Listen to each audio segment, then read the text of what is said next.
white parties. I've been to Diddy's birthday parties. Speaking of hiding, Chrisean has come out from hiding and she's asking fans for prayers. Oh, Jason Lee and Chrisean Rock just cracked open the internet like a hot kettle of tea ready to boil over. And baby, the steam is wild. The two came out swinging, dropping bomb after bomb about what really went down behind the closed doors of Diddy's infamous parties. They weren't just random guests either. They were invited repeatedly to those wild freak-offs. And Jason, he made it crystal clear there was one particular night where Diddy allegedly wanted him gone, unalived, for seeing something he was never supposed to witness. Chrisean, girl, her story's just as messy. Word on the curb is that she was served to Diddy like some freak-off offering. And who allegedly arranged this mess? None other than Young Miami and Baddies CEO Lemuel Plummer. Yup, they allegedly handed Chrisean over on the silver platter. What's worse, Diddy was supposedly so into it that he doubled her pay, more than what she was even earning on Baddies. Now, Jason, y'all know he's got receipts, connections, and a mouth that doesn't quit. He's been dishing on Diddy for a while now and isn't about to stop. He claims this whole scandal runs deeper than anyone can imagine. Jason says Diddy is now trying to shift the blame onto his own sons, Christian and Justin. Like, really? The same man who built an empire is now pointing fingers at his own kids? And listen, if you know anything about Jason Lee, you know he's not the type to back down. He's got dirt on nearly everyone in Hollywood and is never scared to spill it. In fact, Jason was one of the first to break the Cassie lawsuit news, and one of the first to break the Cassie lawsuit news, and one of the first to break the Cassie lawsuit news. Back then, he hesitated to speak up because, believe it or not, he and Diddy were actually friends. Jason said he didn't want to contribute to the downfall of another black man, but once he read that lawsuit, oh, his tune changed fast. That was just the beginning. Jason started dragging Diddy relentlessly, and baby, he took it a step further during an interview with Cam Newton. He didn't hold anything back and dropped some never-before-heard stories that had jaws on the floor. Turns out Jason and Diddy weren't just industry buddies, they had a business relationship too. Jason even had a show on Revolt TV, meaning he had a front row seat to some of Diddy's most questionable behavior. He said he never had a personal bond with Diddy beyond work, even though he was invited to those notorious parties more times than he could count. I don't have a friendship with Diddy. He's not my friend. We don't hang out. We've texted a few times. I was on his network. I've been to many of his house parties. Jason also revealed that Diddy's parties weren't just your typical Hollywood get-togethers. Oh no. These parties were decked out with A-listers like Beyonce and Jay-Z, and Diddy, he wasn't playing games. He allegedly brought in military-grade security to ensure no one snuck in and snapped photos. It was locked down tighter than Fort Knox. I've seen Diddy have to hire extra security, almost the military, to stop people from wanting to scale the wall to get in his house, because on the other side of that wall is Beyonce, Jay-Z, and every big star you want to know. Was there too, but I don't know if he was busting open. I'm just saying. Because they said that too about the good Bishop. But here's where things get really dark. Jason described how Diddy had a terrifying effect on people. The way he allegedly treated his staff and guests made everyone uneasy. Jason even recounted the time he went to Diddy's house for a business convo, and it ended with Diddy threatening him. Yes, threatening. Musically, he's inspired the world for years. As a human being, he's had lots of conflict. You had Tupac's death, Biggie's death, all the drama. We had the with J-Lo, Shine went to prison. Maybe he shouldn't have went to prison. There's always been these stories about Diddy being evil. I've heard he was the devil. I heard he was evil. He even once me, but I don't know if it was the De Leon or Ciroc or if it just felt itself, but I was taking a picture in his house and he walked over and he said, "Don't you ever try me. I'm letting you know right now I'm a different type." I said, "Do you want to get in the picture or not? Because I'm drunk, you drunk, and I ain't about to do this with you." Yeah, he got in the picture, took the picture, he said, "I f with you, man. If you don't get your crazy Dr. Jekyll, Mr. Hyde ass out of here." But you know. Now, despite everything he said about Diddy, Jason had nothing but good things to say about his sons. He swore up and down that Justin and Christian would never be involved in the twisted mess their father's accused of. Jason says he knows them personally and doesn't believe they're capable of such behavior. Justin. I don't know Christian as much as I know Justin. I've known Quincy probably 15 years. Those are really good kids, and I'm gonna call them kids even though they're grown, but they're really good people. To see them in handcuffs like that, I ain't gonna lie. And I don't know what's going on both sides, and I'm not a Diddy defender. Let me be very clear. If he did it, he should go to prison. You know, everybody that I've talked to says something about Diddy. He's evil, he's this, he's that. But that doesn't mean that you got your kids who are good kids out going to find young teenagers to bring back and have sex with. I don't know that to be those kids. If they find evidence that they did that, it would literally shock me because I know them and I don't know them to be those people. Then came another jaw dropper. In a separate interview with Adam and WAC 100, Jason revealed a haunting story from 3 years ago. One of his straight male friends, also in the industry, confided in him about being in a freak-off with Diddy and Cassie. At the time, Jason didn't believe it, but now everything clicks. His friend's story mirrored exactly what Cassie described in her court filing. According to the friend, Diddy told him to sleep with Cassie while Diddy sat in the corner pleasuring himself. The whole thing sounded insane back then, but now it's disturbingly believable. Now, I had a friend who told me years ago, like 3 years ago, we were literally having dinner in New York, and he goes, hey man, because he used to be a Sean John model. I'm like, yo, so you know, we were talking about modeling, and we used to do this thing where we would get together. He's straight, I'm gay. We would get together with a small group of us, and we would just eat and just gossip. It really is what it was. And he said, man, I've seen the craziest shit in this game, bro.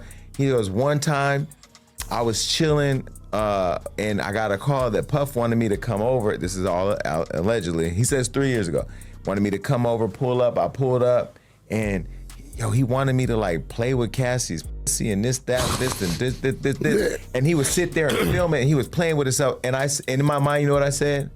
You're a clout chasing, lying, manipulative. Oh my God, I can't trust. I literally stopped hanging out with him. Believe all victims. No, I literally, no. Not all, but. But was he a victim? No, he was consenting. So that's what I'm saying to your point. Yeah, if Puff calls me, I want you to f this hot chick.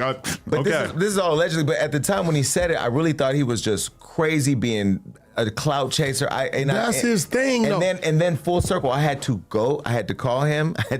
I went back to New York for something. I pulled up on him and I said, I'm sorry. Because. And while Jason was spilling all that piping hot tea, Chrisean Rock was trending everywhere. Why? Because folks started digging deep into her own past with Young Miami, and those whispers that Lemuel Plummer and Miami service her to Diddy started sounding a lot more real. It all began with a viral video featuring Carissa, who accused Young Miami of recruiting Chrisean for Diddy's freak-offs. Carissa laid it out. She said she noticed Young Miami getting real close with Chrisean, constantly taking her out and hanging around her. It didn't make sense at first, but once Diddy got exposed, the puzzle pieces snapped together.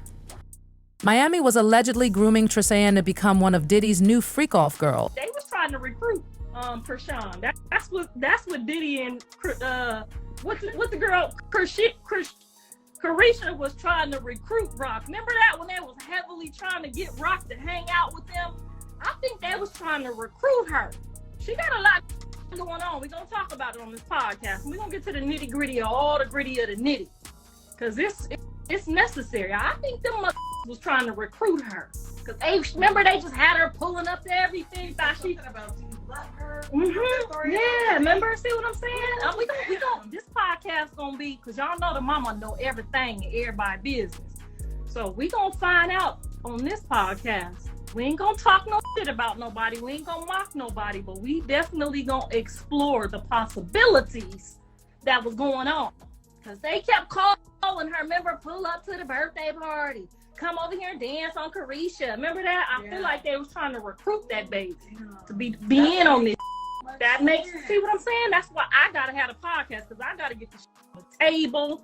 Can't nobody get it on the table but my nosy, okay? Tasha K ain't she over there making up shit. I know we gonna get to the bottom of shit on this podcast. Tell me if I'm lying. Go on over there and tell me if I'm lying. I'm telling you, they was trying to recruit that baby. They said, let's get her away from him. Mm-hmm. That's what they was doing. We gonna put a couple pounds of that on her and have her fly. They ain't gonna never suspect her. Damn, that would make so much sense. Mm-hmm. That's why he grabbed him and he said, what did he say? He said, do you love her or she needs love? All she needs is love. All she needs is love. Ooh. Now, how about that? We're going to explore all the possible. At first, folks accused Carissa of chasing clout, but then receipts started pouring in. People uncovered a video of Chrisean at one of Diddy's parties. In it, Diddy kept leaning in and kissing her face. You could see it clear as day. Chrisean looked visibly uncomfortable, almost frozen. She tried to lean away, but Diddy had a firm grip on her. It was awkward, unnerving, and left fans concerned. But wait, it gets even more bizarre. Another video from earlier this year showed Chrisean telling a story about how Diddy allegedly jacked up Lemuel Plummer, the executive producer of Baddies. Chrisean said Diddy invited both her and Lemuel into this secret house tucked behind his main mansion. That place, no phones, no security, no nothing. People say that's where the real freak-offs happened. Inside that secret space, Diddy allegedly grabbed Lemuel by the collar for underpaying Chrisean. But what did Lemuel underpaying her have to do with Diddy? That's the million-dollar question. Theories started flying. Some say Diddy was trying to come off as her savior to gain her trust and lure her in deeper. And guess what? After that incident, Lemuel suddenly started paying her more. Coincidence? Never forget that motherfucking day, bro. So I set a price. I said 200,000. You said 100. I said 150. I'm not going underneath that. Cause what? I'm about to bring a lot to the table. That little party I went to, Diddy party. We went to the little private area behind the cause he had a house behind his house. Like he had a backyard with his backyard with a fat bed, and then it had like a miniature little whatever, and then. Me and Lemmy go upstairs. They tell him that he can't bring his security. He went in like a little with no security, so it's just me and Lemmy. We go up in there. Hold on. We go up in there. We go upstairs. He like, what's up, Diddy?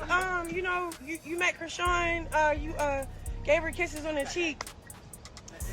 Early on in the party or whatever. We just wanted to follow up. I'm glad that you Sean, and then he grabbed Lemmy by his neck. It was like, but do you with her? Like, don't play with her. All she need is love. Don't play with her. Don't play with her. And I didn't understand that till... At this point, both Jason and Chrisean clearly knew way more about Diddy's shady behavior than the rest of the world. Jason's never been shy. He's been shouting the truth from the rooftops. Oh, but Chrisean, she's kept quiet, even though she doesn't hesitate to share every detail of her love life with Blueface. That silence, it speaks volumes. The internet had opinions, of course. One person commented, Lemmy was shortchanging her pay, and Diddy knew how Lemmy got down. So he cautioned Lemmy. Diddy wanted Chrisean to see him as her hero. Another called Jason Lee a fraud, saying Diddy's sons have charges too, one for another book. So like father, like son. So now we ask, what do you think? Is Jason holding back even more damning secrets? Did Kitchen get caught up in something far bigger than she imagined? One thing is for sure, this tea is hot, it's messy, and it's only just beginning to spill. And if you thought that was wild, click here to watch the next messy video, because baby, the drama doesn't sleep.